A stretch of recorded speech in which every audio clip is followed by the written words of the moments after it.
Hi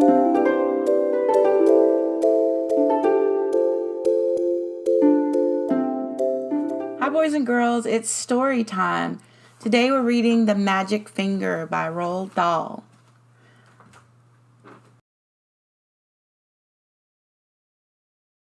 The farm next to ours is owned by Mr. and Mrs. Gregg. The Greggs have 2 children, both of them boys. Their names are Philip and William. Sometimes I go over to their farm to play with them. I am a girl and I'm 8 years old. Philip is also 8. William is 3 years older. He is 10. What? Oh, all right then. He is 11. Last week, something very funny happened to the Gregg family. I'm going to tell you about it as best I can. Now, the one thing that Mr. Gregg and his 2 boys loved to do more than anything else was to go hunting. Every Saturday morning, they would take their guns and go off into the woods to look for animals and birds to shoot. Even Philip, who was only 8 years old, had a gun of his own. I can't stand hunting. I just can't stand it. It doesn't seem right to me that men and boys should kill animals just for the fun that they get out of it. So, I used to try to stop Philip and William from doing it. Every time I went over to their farm, I would do my best to talk them out of it, but they only laughed at me. I even said something about it once to Mr. Gregg, but he just walked on past me as if I wasn't there. Then, one Saturday morning, I saw Philip and William coming out of the woods with their father, and they were carrying a lovely young deer. This made me so cross that I started shouting at them. The boys laughed and made faces at me, and Mr. Gregg told me to go home and mind my own P's and Q's. Well, that did it. I saw red, and before I was able to stop myself, I did something I never meant to do. I put the magic finger on all of them. Oh dear, I even put it on Mrs. Gregg, who wasn't there. I put it on the whole Gregg family. For months, I'd been telling myself that I would never put the magic finger upon anyone again, not after what happened to my teacher, old Mrs. Winter. Poor old Mrs. Winter. One day we were in class and she was teaching us spelling. "Stand up," she said to me, "and spell cat." "That's an easy one," I said. K-A-T. "You're a stupid little girl," Mrs. Winter said. "I am not a stupid little girl," I cried. "I'm a very nice little girl." "Go and stand in the corner," Mrs. Winter said. Then I got cross and I saw red and I put the magic finger on Mrs. Winter, good and strong, and almost at once. Guess what? Whiskers began growing out of her face. They were long black whiskers, just like the ones you see on a cat, only much bigger. And how fast they grew. Before we had time to think, they were out to her ears. Of course, the whole class started screaming with laughter. And then Mrs. Winters said, "Will you be so kind as to tell me what you find so madly funny, all of you?" And when she turned around to write something on the blackboard, we saw that she had grown a tail as well. It was a huge, bushy tail. I cannot begin to tell you what happened after that. But if any of you are wondering whether Mrs. Winter is quite all right again now, the answer is no, and she never will be. The magic finger is something I have been able to do all my life. I can't tell you just how I do it because I don't even know myself. But it always happens when I get cross, when I see red. Then I get very, very hot all over. Then the tips of my 4 fingers on my right hand begin to tingle most terribly. And suddenly a sort of flash comes out of me, a quick flash like something electric. It jumps out and touches the person who made me cross. And after that, the magic finger is upon him or her, and things begin to happen. Well, the magic finger was now upon the whole of the Gregg family, and there was no taking it off again. I ran home and waited for things to happen, and they happened fast. I shall now tell you what those things were. I got the whole story from Philip and William the next morning after it was all over. In the afternoon of the very same day that I put the magic finger on the Gregg family, Mr. Gregg and Philip and William went out hunting once again. This time they were going after wild ducks, so they headed towards the lake. In the first hour, they got 10 birds. In the next hour, they got another 6. "What a day!" cried Mr. Gregg. "This is the best yet." He was beside himself with joy. Just then, 4 more wild ducks flew over their heads. They were flying very low. They were easy to hit. Bang, bang, bang, bang went the guns.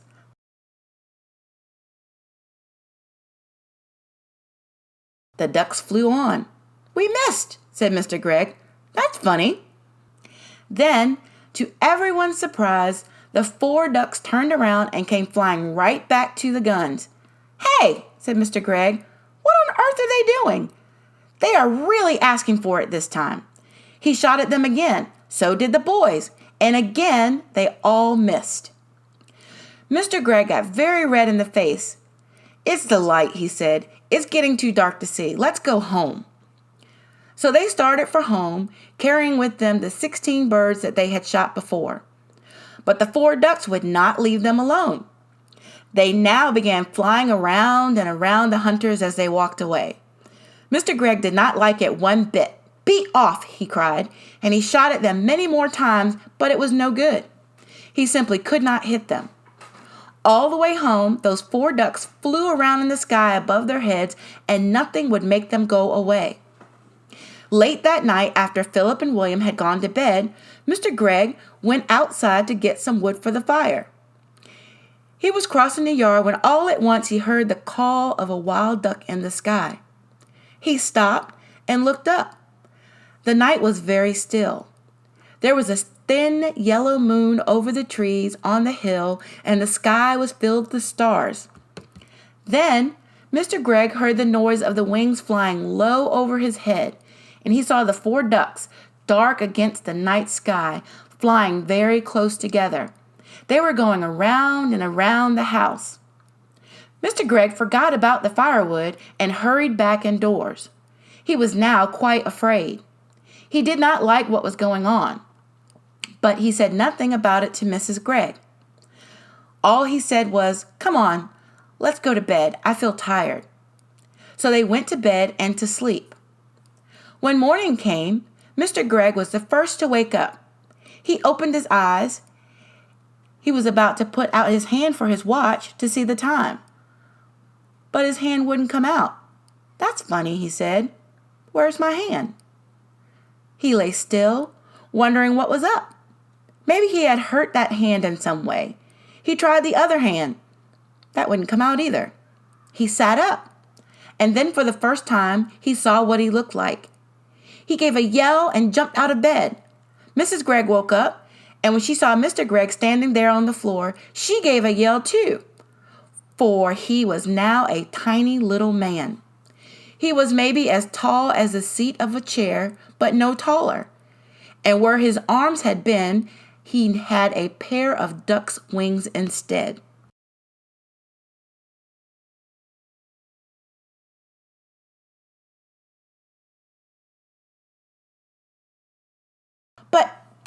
But, cried Mrs. Gregg, going purple in the face. "My dear ma'am, what's happened to you?" "What's happened to both of us, you mean?" shouted Mr. Gregg. It was Mrs. Gregg's turn now to jump out of bed. She ran to look at herself in the glass, but she was not tall enough to see into it. She was even smaller than Mr. Gregg, and she too had got wings instead of arms. "Oh, oh, oh, oh," sobbed Mrs. Gregg. "This is witch's work," cried Mr. Gregg, and both of them started running around the room, flapping their wings. A minute later, Philip and William burst in.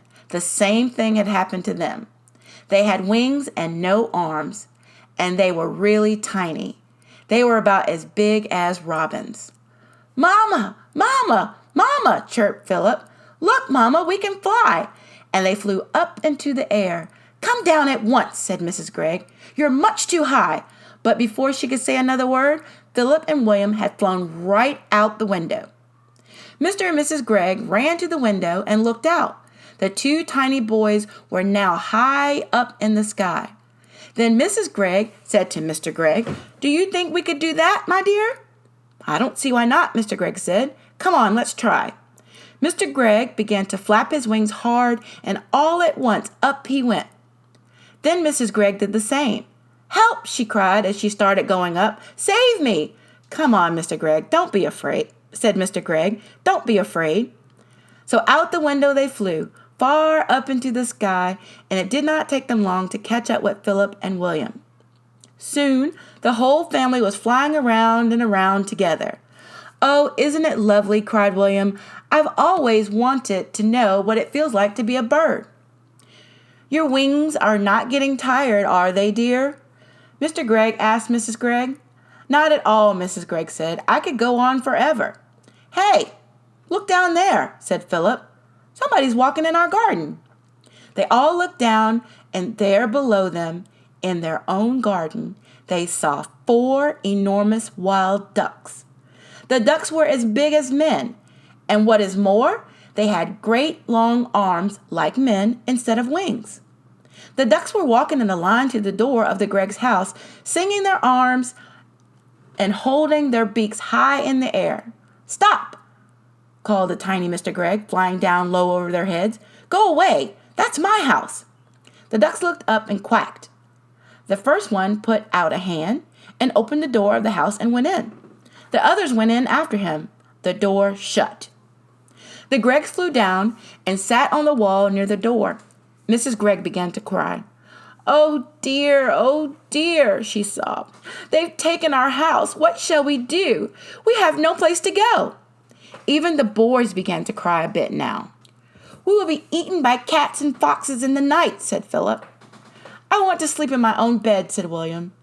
"Now then," said Mr. Gregg, "it isn't any good crying. That won't help us. Shall I tell you what we are going to do?" "What?" they said. Mr. Gregg looked at them and smiled. "We are going to build a nest." "A nest?" they said. "Can we do that?" "We must," said Mr. Gregg. "We've got to have somewhere to sleep. Follow me." They flew off to a tall tree, and right at the top of it, Mr. Gregg chose the place for the nest. "Now, we want sticks," he said, "lots and lots of little sticks. Off you go, all of you, and find them and bring them back here." "But we have no hands," said Philip. "Then use your mouth." Mrs. Gregg and the children flew off. Soon they were back carrying sticks in their mouths. Mr. Gregg took the sticks and started to build a nest. "More," he said. "I want more and more and more sticks. Keep going." The nest began to grow. Mr. Gregg was very good at making the sticks stick together. After a while, he said, "That's enough sticks. Now I want leaves and feathers and things that like to make the inside nice and soft." The building of the nest went on and on. It took a long time, but at last it was finished. "Try it," said Mr. Gregg, hopping back. He was very pleased with his work.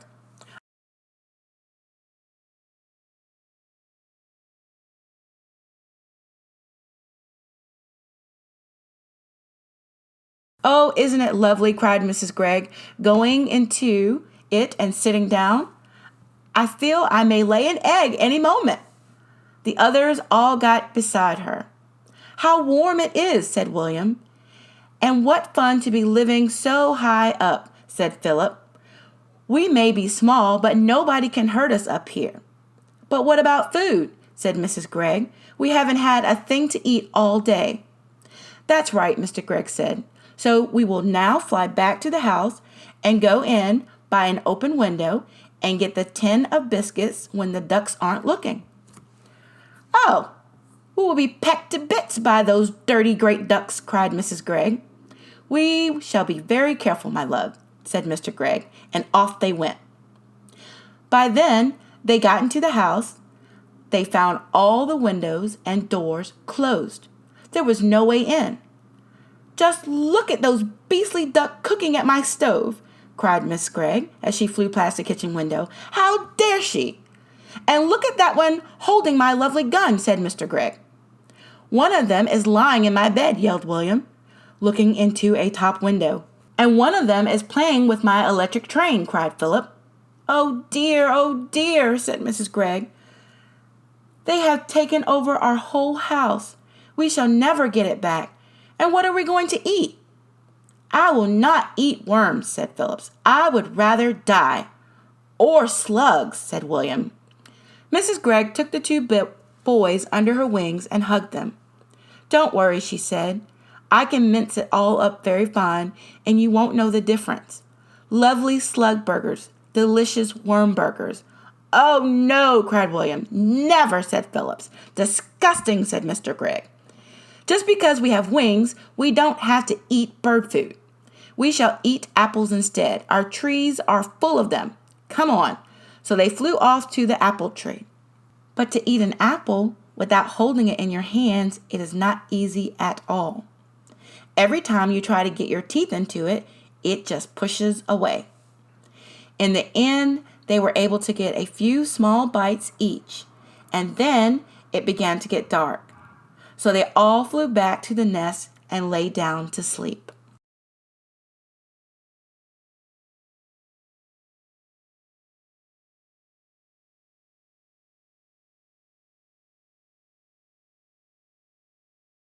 It must have been about that time that I, back in my own house, picked up the telephone and tried to call Philip. I wanted to see if the family was all right. Hello, I said. Quack, said the voice on the other end. Who is it? I asked. Quack, quack. Philip, I said. Is that you? Quack, quack, quack, quack, quack. Oh, stop it, I said. Then there came a very funny noise. It was like a bird laughing. I put down the telephone quickly. Oh, that magic finger, I cried. What has it done to my friends? That night, while Mr. and Mrs. Gregg and Philip and William were trying to get some sleep up in the high nest, a great wind began to blow. The tree rocked from side to side, and everyone, even Mr. Gregg, was afraid that the nest would fall down. Then came the rain. It rained and rained, and the water ran into the nest, and they all got as wet as could be. And oh, it was a bad, bad night. At last, the morning came, and with it the warm sun. Well, said Mrs. Gregg, thank goodness that's over. I never want to sleep in a nest again. She got up and looked over the side. Help, she cried. Look! Look down there. What is it, my love? Said Mr. Gregg. He stood up and peeped over the side. He got the surprise of his life. On the ground, below them, stood the 4 enormous ducks, all tall as men, and 3 of them were holding guns in their hands. One had Mr. Gregg's gun, one had Philip's gun, and one had William's gun. The guns were all pointing right up at the nest. No, no, no, called out Mr. and Mrs. Gregg, both together. Don't shoot, please don't shoot. Why not? Said one of the ducks. It was the one who was holding the gun, who wasn't holding the gun. You are always shooting at us. Oh, but that's not the same, said Mr. Gregg. We are allowed to shoot ducks. Who allows you? Asked the duck. We allow each other, said Mr. Gregg. Very nice, said the duck. And now we are going to allow each other to shoot you. Oh, I would have loved to have seen the look on Mr. Gregg's face just then. Oh, please, cried Mrs. Gregg. My 2 little children are up here with us. You wouldn't shoot my children.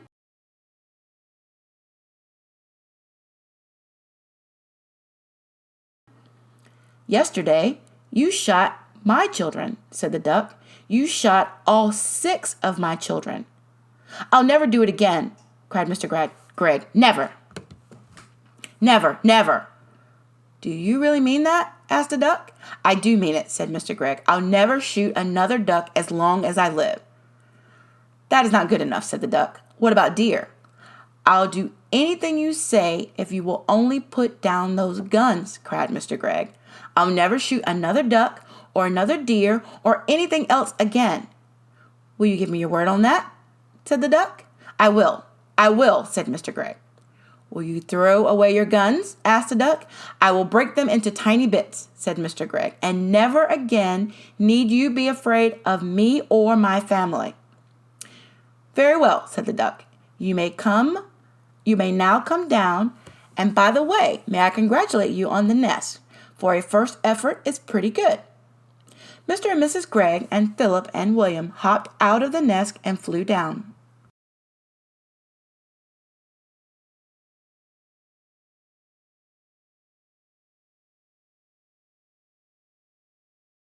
Then, all at once, everything went black before their eyes and they couldn't see.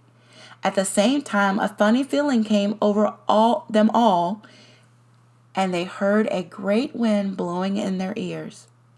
Then the black that was before their eyes turned to blue, to green, to red, and then to gold, and suddenly there they were, standing in lovely bright sunshine in their own garden, near their own house, and everything was back to normal once again. Our wings have gone, cried Mr. Gregg, and our arms have come back. And we're not tiny anymore, laughed Mrs. Gregg. Oh, I'm so glad. Philip and William began dancing about with joy. Then, high above their heads, they heard the call of a wild duck. They all looked up and they saw the 4 birds, lovely against the blue sky, flying very close together, heading back to the lake in the woods. It must have been about half an hour later that I myself walked into the Gregg's garden. I had come to see how things were going, and I must admit I was expecting the worst. At the gate, I stopped and stared. It was a queer sight. In one corner, Mr. Gregg was smashing all 3 guns into tiny pieces with a huge hammer. In another corner, Mrs. Gregg was placing beautiful flowers upon 16 tiny mounds of soil, which I learned later were the graves of the ducks that had been shot the day before. And in the middle of the yard stood Philip and William with a sack of their father's best barley beside them. They were surrounded by ducks, doves, pigeons, sparrows, robins, larks, and many other kinds that I did not know. And the birds were eating the barley that the boys were scattering by the handful. Good morning, Mr. Gregg, I said. Mr. Gregg lowered his hammer and looked at me. My name is not Gregg anymore, he said. In honor of my feathered friends, I have changed it from Gregg to Egg.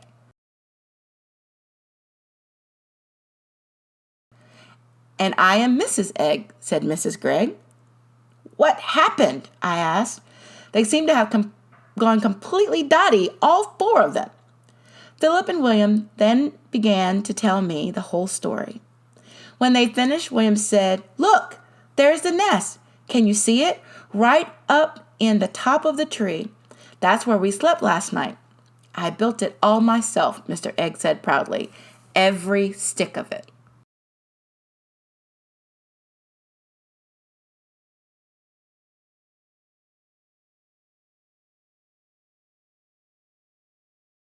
If you don't believe us, Mrs. Egg said, just go into the house and take a look at the bathroom. It's a mess. They filled the tub right up to the brim, Philip said. They must have been swimming around in it all night and feathers everywhere. Ducks like water, Mr. Egg said. I'm glad they had a good time. Just then, from somewhere over the lake, there came a loud bang. Someone's shooting, I cried. That'll be Jim Cooper, Mr. Egg said. Him and his 3 boys. They're shooting mad, those Coopers are, the whole family. Suddenly I started to see red. Then I got hot all over. Then the tip of my finger began tingling most terribly. I could feel the power building up and up inside me. I turned and started running towards the lake as fast as I could. Hey, shouted Mr. Egg, what's up? Where are you going? To find the Coopers, I called back. But why? You wait and see, I said. They'll be nesting in the trees tonight, every one of them. The end. Take care of yourself, boys and girls. Until the next time.